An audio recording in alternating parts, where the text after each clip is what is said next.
consistently seem to have issues with. So I thought I would just talk about those two areas.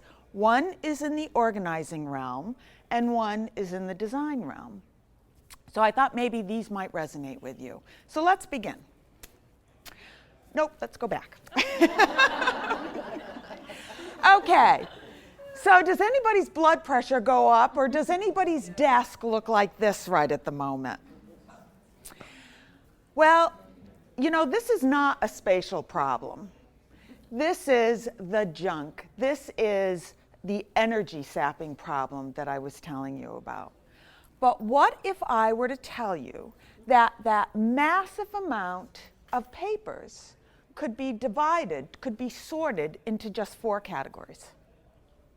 Now, wouldn't that make things seem a little less overwhelming?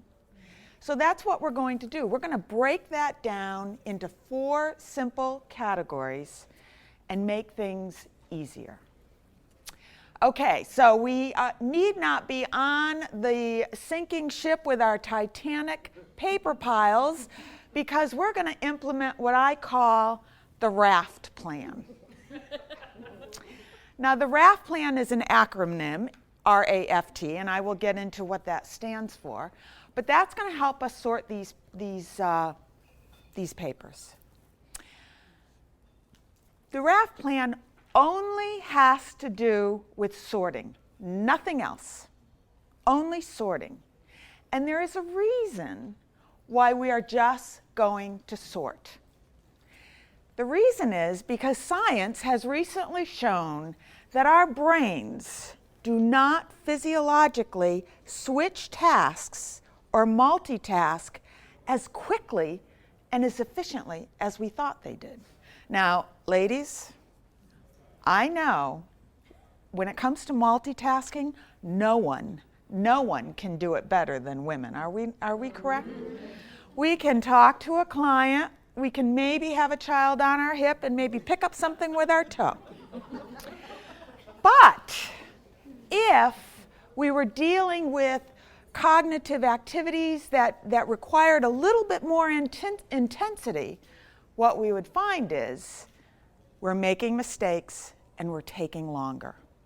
So we want to get rid of that pile of papers quickly and efficiently, so we are only going to sort. There will be subsequent steps that we'll need to take, and we'll talk about that later. Okay, the first category that things may fall into are reading. Pretty self-explanatory, right?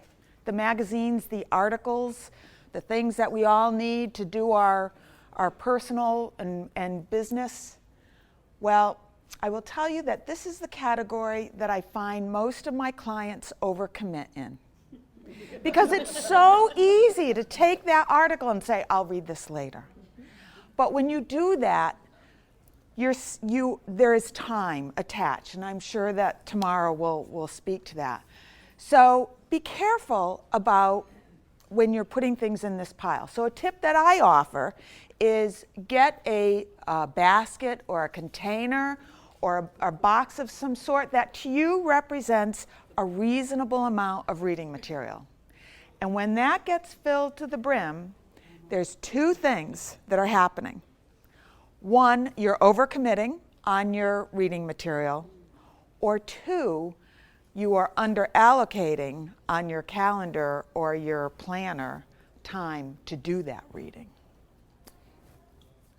So the first step is sort, and then the second step is allocate that time. And once again, tomorrow we'll address that. Okay, the action category. These are the things that we just can't put to bed until we do that next step.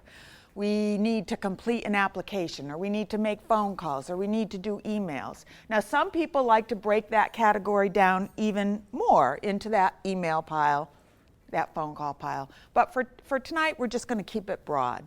So the action category, once again, we're going to sort, just sort, and then you'll schedule time later to do it. File. We all know what this is. But this is the category where you're going to be tempted to stand up and run and put that document away because you know exactly where it goes and you want to get rid of it right now, right? No, we want to sort, just sort. So refrain from getting up and filing. And the last category is trash. And when I talk about trash, I'm also talking about recycling, donation, anything that you want to get rid of. Now, this is the category that people either love or hate. Some people love this category because they love that purging feeling.